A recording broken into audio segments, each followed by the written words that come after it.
Muy buenas noches, tengan todos ustedes. Buenas noches, Claudia. Hoy tengo invitada de lujo para entrevista. Estoy con Almadelia Murillo y me emociona mucho porque yo soy una gran admiradora. He leído 3 libros. Bienvenida, Alma, ¿cómo estás? Bien, muchas gracias. Buenas noches. Buenas noches. Al contrario. Oye, Almadelia, yo te conocí cuando salió el primer libro, Noches Habitadas. Sí, mi primera novela. ¿Cuánto hace? 10 años. 10 años. Bueno, pues con esa novela te conocí, le seguí obviamente con La cabeza de mi padre y ahora hace 2 semanas terminé Raíz que no desaparece o algo así, te etiqueté también en alguna publicación y no deja de sorprenderme tu trabajo. De verdad que tienes, híjole, qué manera de escribir, es realmente muy impresionante. Les voy a contar. Raíz que no desaparece es una obra literaria potente, profundamente comprometida con su tiempo, que logra lo que muy pocos libros sobre desapariciones han conseguido: hacer visible lo invisible, dar voz a lo silenciado, convertir el dolor en memoria, que no en resignación, que eso me parece como bien importante. Es una novela que ciertamente duele, pero también que ilumina. Un llamado a la memoria, al acto de no olvidar, al cuestionamiento de las estructuras que permiten que desaparezcan personas sin respuesta. Para quienes leen no solo por entretenimiento, sino por sentido, por política, por justicia, este libro es imprescindible. Muchas gracias por estar conmigo hoy, Almadelia. No, de verdad Esperanza, que es un privilegio. gracias a ti. Ya estoy temblando, Qué lindo lo que dices, muchas gracias. Qué bueno que te gustó. A ver, pues vamos a entrar en materia. Cuéntanos, por favor, ¿cuál fue ese momento preciso, esa pulsión que te impulsó a ti a escribir esta historia? ¿Cómo fue?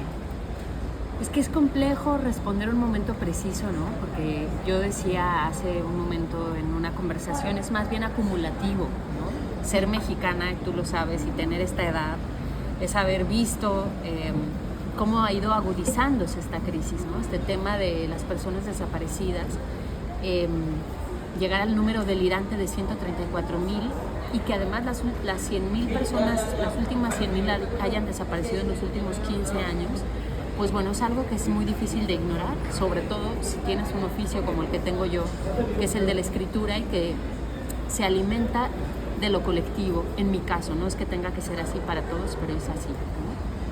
Eso por un lado, y bueno, pues por otro lado, este evento de la palmera que cortaron en la Glorieta de Reforma en la Ciudad de México, y esta palmera que al ser reemplazada por un arbolito nuevo, un ahuehuete, un árbol joven, se murió, ¿no? Pero se murió rodeado de rostros de personas desaparecidas. Entonces esa fue una metáfora para mí detonadora, para decir, tenemos que hablar de este tema. Y estoy convencida desde ahora que los árboles están aliados con los colectivos buscadores, ¿no? Acompañan a estas madres. Y a partir de ahí empezó este proceso en el que yo no para nada pretendo dar voz, ni mucho menos, ¿no? Ni abanderar ninguna causa. Creo que es éticamente justo hacer la distancia, pero sí soy una testigo y sí soy una acompañante. Y sí me gusta la posibilidad de narrar lo que he vivido acompañándolas, ¿no? Entonces a ti, a partir de eso y obviamente todo lo que mencionas, ¿no? De como mexicanos nos damos cuenta y nos alarmamos, sale la idea de esta historia y la parte del árbol, o sea, involucrar al árbol, porque una cosa es que este tema de la palmera y todo, que me tuve que ir a googlearlo. Yo viví en Ciudad de México muchos años, yo soy de Guadalajara, y luego dije, a ver, quiero visualizar, ¿no? Y lo visualicé, lo vi. Bueno, eso pudo haberte dado la idea, digamos, de escribir la historia, pero involucrar de la manera que haces al árbol como parte de esta narrativa, como parte esencial, simbólica en la historia, esa parte me impactó mucho. Claro. ¿Cómo fue? ¿Cómo lo lograste? Pues mira, tiene como dos caminos, ¿no? Esa respuesta, porque por un lado los árboles son símbolos de una polisemia inabarcable, o sea, el árbol simboliza todo, el árbol de la vida, el árbol genealógico, el axis mundi, ¿no? Que conecta el inframundo con la tierra, con lo divino, son la red, el tejido de todo un sistema. No hay cultura que no tenga el árbol en el corazón de su relato, ¿no? Y por otro lado, acompañando a las madres buscadoras, sabiendo cómo ellas aprenden a leer vegetalmente las zonas, si el patrón de la vegetación cambió, si el tronco del árbol está ennegrecido porque por ahí prendieron fuego, si se ve que estas hojas de los árboles se ven un poco enfermas, ¿no? Quiere decir que ahí hay pistas de búsqueda, ¿no? De fosas clandestinas. Y también porque ellas mismas me decían, si los árboles hablaran, si el arbolito me pudiera contar, ¿no? Entonces, sumando esto, sabiendo lo simbólico del árbol, cómo los colectivos han tomado los árboles donde ponen los rostros de sus personas desaparecidas. Prácticamente en todos los municipios hay un árbol. En el Ajusco hay uno, en Saltillo hay uno, en Salamanca, en Guanajuato, ¿no? Rodeado, colgando rostros de personas desaparecidas. Era como, pues refulgía la posibilidad de el árbol tiene que hablar, ¿no? La inteligencia vegetal. Y como no le quería dar una voz humana para que no sonara infantil, pues los árboles en mi novela van dando señales, digamos, más bien científicas, ¿no? Se mimetizan y muestran este hongo negro, se cierran ante el peligro, ¿no? Se comunican unos con otros, y bueno, pues eso me permitió tejer este relato desde ahí. Me pareció bellísimo, digo, la historia es dura, es complicado usar una palabra como la que uso, pero es que verdaderamente me pareció sumamente acertado y bello que pudieras, que se te ocurriera. Así claro. Que entrelazar eso. Y porque es importante que quepa la belleza. Claro, también es importante, ¿no? Y fue un caso particular. O sea, tú empiezas a participar con estos colectivos, a acompañarlos. ¿Hubo algo o descubriste un caso en particular ya en ese momento, o cómo te acercas? Porque pudiste haber tomado un poco de distancia, o sea, también de repente las novelas se escriben desde más la distancia, desde la investigación, desde la documentación, pero tú decides involucrarte. Ponerle el cuerpo. Es que mira, había un tema ético en escribir sobre este tema tan presente, tan doloroso, solamente desde el escritorio en mi casa. Yo sabía que lo mínimamente ético que tenía que hacer era ir, conocerlas, acompañarlas, saber cómo es una jornada de búsqueda, cómo es meter la varilla, ¿no? La pala, qué complicaciones pasan, ¿sabes? Y por eso decidí buscar activamente, por eso la novela es entre una mezcla de una crónica periodística y una ficción, ¿no? Exactamente. Y no, pues hablé con colectivos de Veracruz, y el testimonio también. Claro, colectivos de Veracruz, de Guanajuato, de la Ciudad de México, de Coahuila, de Michoacán, y me fui acercando, pues además la verdad es que el tema está tan presente y es tan efervescente que contactas con un colectivo o con una mamá y ella te conecta con otras 4, y de pronto ya tienes los datos de 15 con las que puedes hablar, ¿no? Porque el tema está ahí latente. Y quise ponerle el cuerpo también porque quería que este relato humanizara el fenómeno y dejara de ser una estadística, un dato duro, otro número, sino algo más cercano, ¿no? Y por eso yo misma sabía que lo tenía que acompañar desde ahí. Para ti, finalmente, no finalmente de la entrevista, o sea, para ti, esa raíz que no desaparece de estas palabras, ¿cuál sientes que significa más para ti? ¿Memoria, identidad, resistencia? Diría que memoria, ¿sabes? Creo que la raíz de las personas desaparecidas son sus madres, estas madres buscadoras, ¿no? Pero a la vez también son la raíz de un país entero al que ellas están maternando, los están cuidando a todos, a los hijos de todos, al no dejar que este tema se olvide, ¿no? Buscan a sus hijos, pero protegen a los hijos de las demás. Y la raíz tiene una de las inteligencias más lindas, que es la inteligencia que conecta, ¿no? Esa raíz conecta con otras raíces, conecta con la humedad de la tierra. Si va hacia un lugar donde la zona no es conveniente, se retrae y toma otro rumbo.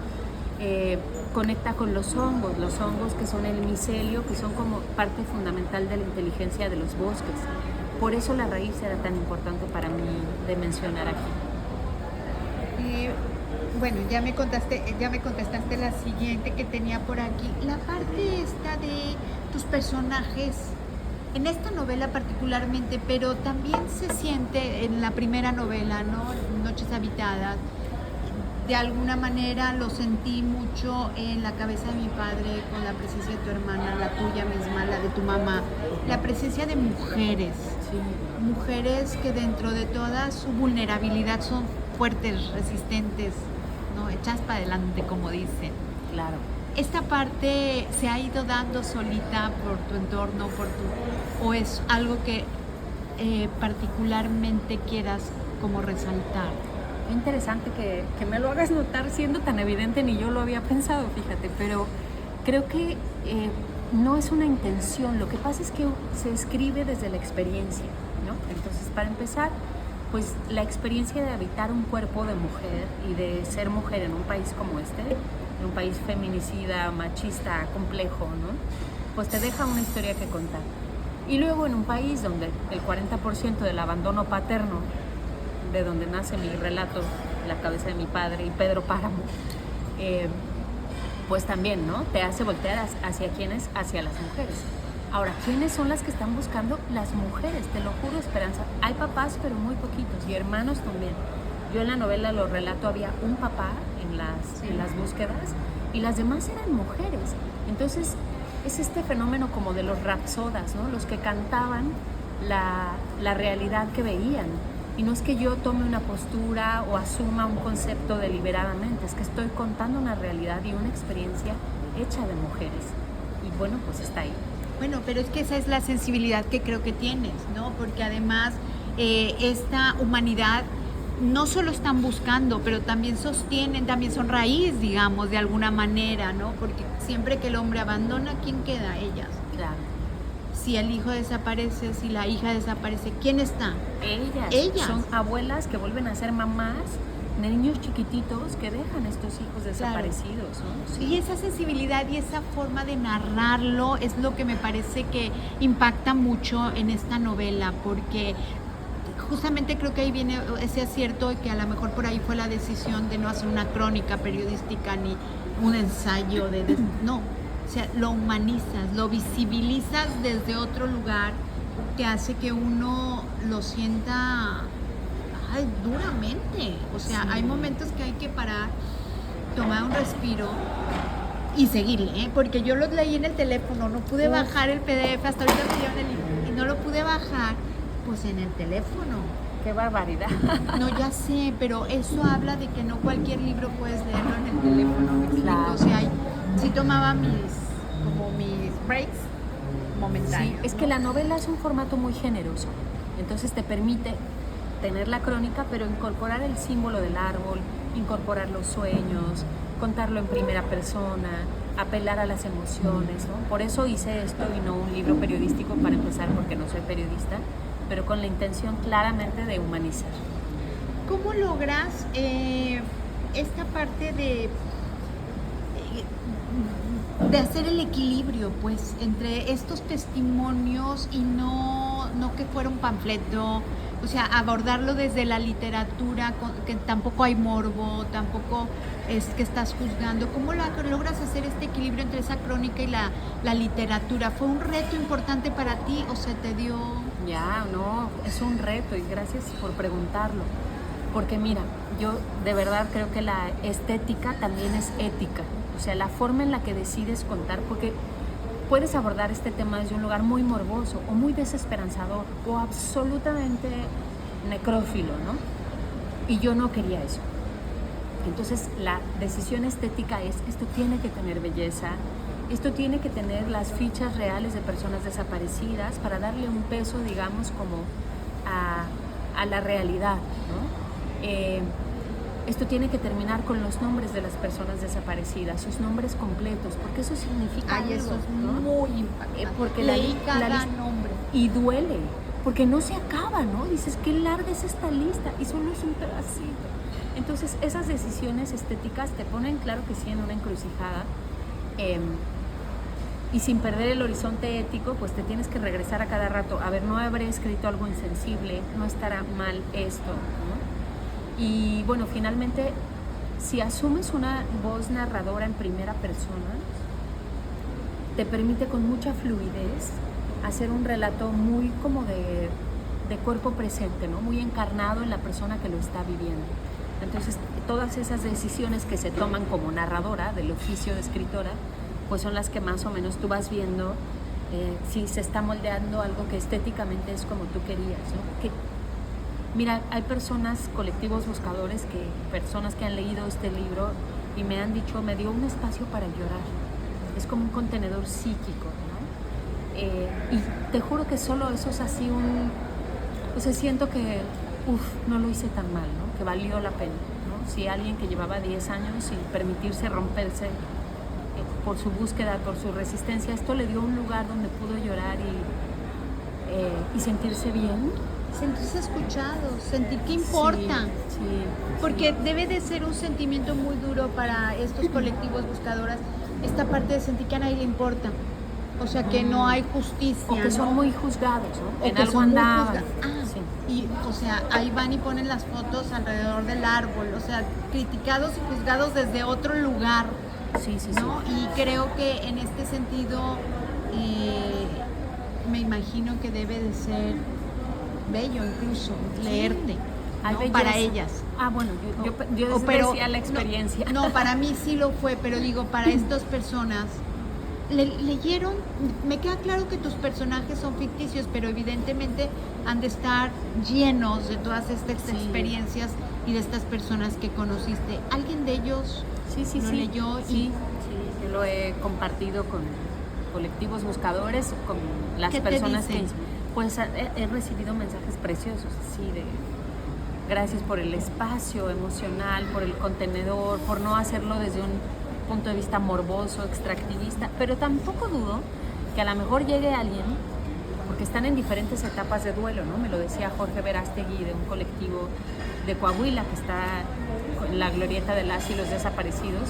Estamos en diferentes momentos. Alguien que lleva 10 años buscando quizá pueda leer esto y reconocer una experiencia, y alguien que lleve 8 meses a lo mejor me avienta el libro en la cara, ¿no?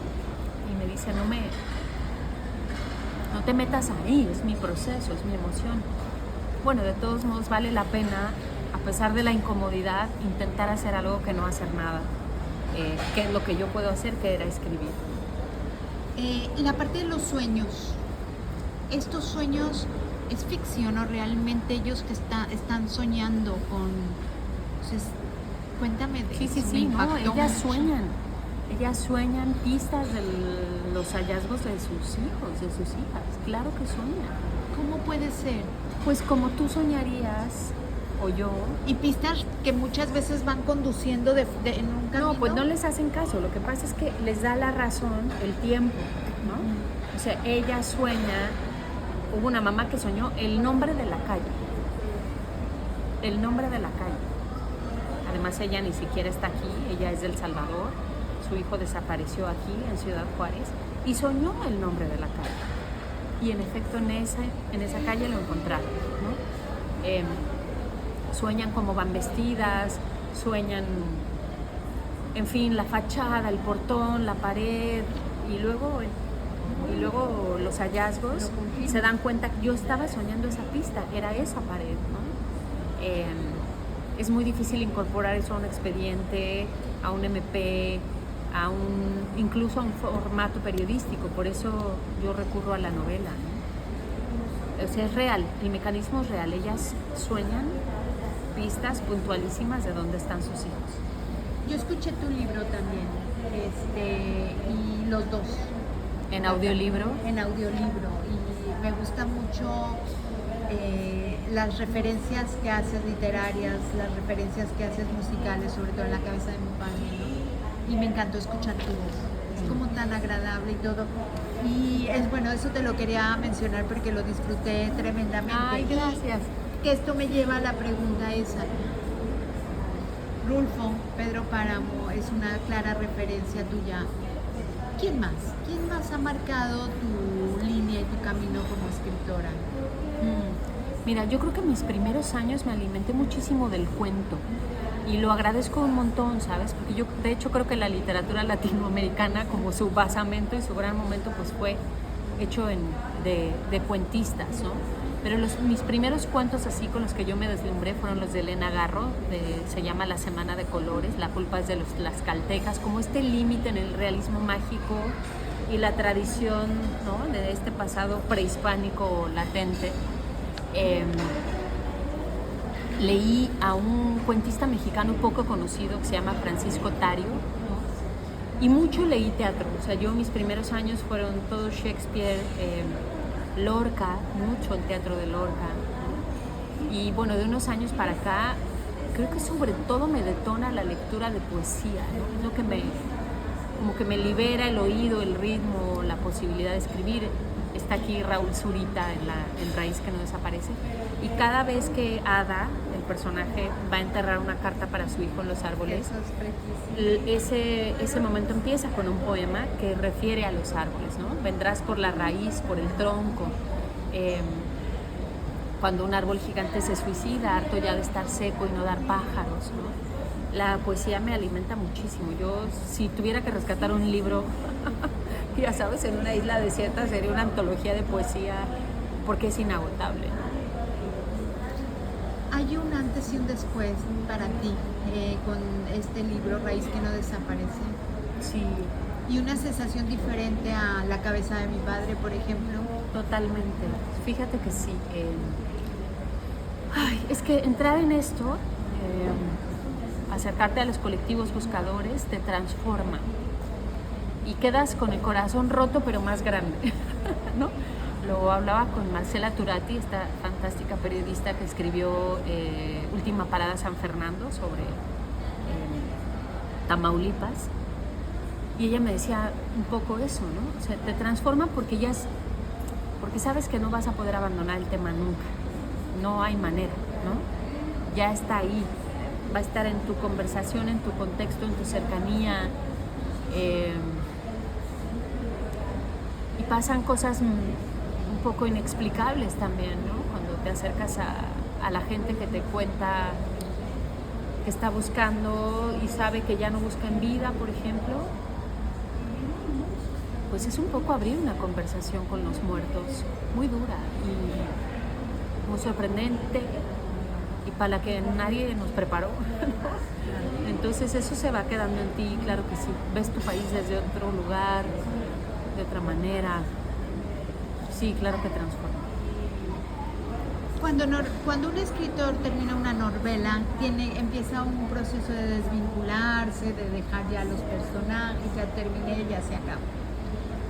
En este caso, después de este libro, ¿te desvincularás? ¿No te desvincularás? O sea, justamente por el tema, ¿no? O ya cumples, por decirlo de alguna forma, tu misión en este asunto y tendrás que pasar a otra cosa y escribir otra cosa. ¿Cómo has tenido cuestionamientos al respecto de eso? Sí, mira, yo creo que del tema no me voy a desvincular nunca, ¿no? Porque escribiré columnas, posiblemente haré un podcast, seguiré en conversación con los colectivos, o sea, del tema no me voy a desvincular nunca. No sé si necesariamente eso signifique que vaya a escribir otro libro. No quisiera, porque pues quiero tener la libertad de explorar, ¿no?, otros temas que también me importan, y también porque no creas, o sea, sí es agotador sostener temas tan dolorosos y tan profundos. La cabeza de mi padre abrió una conversación que ha durado 3 años, en presentación tras presentación, gente que me viene a contar su dolor de su huella de abandono paterna, ¿no? Y antes escribí sobre 10 feminicidios, ¿no? Sí, entonces, esos relatos, ¿no? Es un podcast, sí, se llama 10 mujeres. Entonces quisiera tomar un respiro y abordar otros temas en el próximo libro, pero el tema de la búsqueda y la resistencia en las personas desaparecidas y la memoria, eso no creo que lo vaya a abandonar nunca. Alma Delia, muchísimas gracias por esta entrevista. Nos están correteando con el tiempo, pero te agradezco mucho y espero en otra ocasión tener más tiempo, más oportunidad de seguir conversando de tus otros 2 libros. capítulos de profundizar probablemente un poco más. Claro. Te agradezco mucho. No, Esperanza, gracias a ti. Gracias por haber leído también Noches Habitadas y En la cabeza de mi padre. Es muy lindo. La gocé mucho en su momento. Qué bien. Pero sí me impacta que ya sean 10 años. Son 10 años, 6 libros. Sí. Qué barbaridad. Y ya escuché el podcast. El de 10 mujeres, el de los 10 feministas. Es durísimo. No, ese me dejó en la lona, te lo juro. O sea, no puedes escuchar más de un episodio. No puedes. No, es muy duro. Es muy duro. Además de uno me hizo llorar. O sea, es un trabajo muy impresionante. ¿A ti cómo te dejó? Pues así, o sea, en el episodio 7 ya decía, quiero renunciar, la verdad. O sea, estaba muy cansada. Ese fue un trabajo muy lindo porque fue colectivo. Daniela Arrea, que es una gran escritora, periodista, amiga mía, hacía las investigaciones con las mamás de las chicas víctimas de feminicidio. Y luego me pasaba a mí 6, 8 horas de audio de la entrevista. Imagínate yo sola en mi casa, 8 horas escuchando a la mamá contar. Y a partir de ahí yo escribía el guión. Y luego esos guiones los grabaron Angélica Aragón, Bárbara Mori, actrices, también. y lo hicieron precioso. Lo produjo Dudas Media, las chicas de Se Regalan Dudas, que son de Guadalajara, por cierto. Entonces fue lindo porque fue colectivo, no como la escritura, que es muy solitaria, pero al mismo tiempo fue demoledor. O sea, duré mucho rato. Algo te pasa, pues, ¿no? Me daba miedo apagar la luz. Ahora con esta, ¿no? Y me acuerdo cuando los 10 feminicidios, el terror que tenía de subirme a un Uber. Algo en ti se rompe y luego se vuelve a pegar, ¿eh? Pero sí, hay que tomar su tiempo. Bueno, pues te quiero felicitar. A mí me parece que tu escritura muestra cosas muy duras, muestra el horror en muchos casos con belleza, con estética. Muchas gracias. Y se agradece y visibiliza, y en ese sentido le das un sentido a la literatura más allá que entretener, ¿no? Te que lo también agradezco. se vale, pero Claro. bueno. Muchísimas gracias. A Alma ti, Lidia. Esperanza, Nos vamos de a verdad. tomar una foto. Vale la y pena. Te voy a Sí, pedir 2 claro. minutos Aquí de con esto firma. todo lleno de agua, Sí. ¿verdad? De mi limonada. Gracias. Recuerde que donde hay libros hay esperanza. Ah, qué bonito. Es mi eslogan. Es tu eslogan, Y es luego precioso. David Toscana me dijo, bueno, también te funciona al revés. Donde hay Donde hay esperanza, esperanza, hay hay libros. libros. Dije, bueno, a según lo voy a ir usando. Gracias.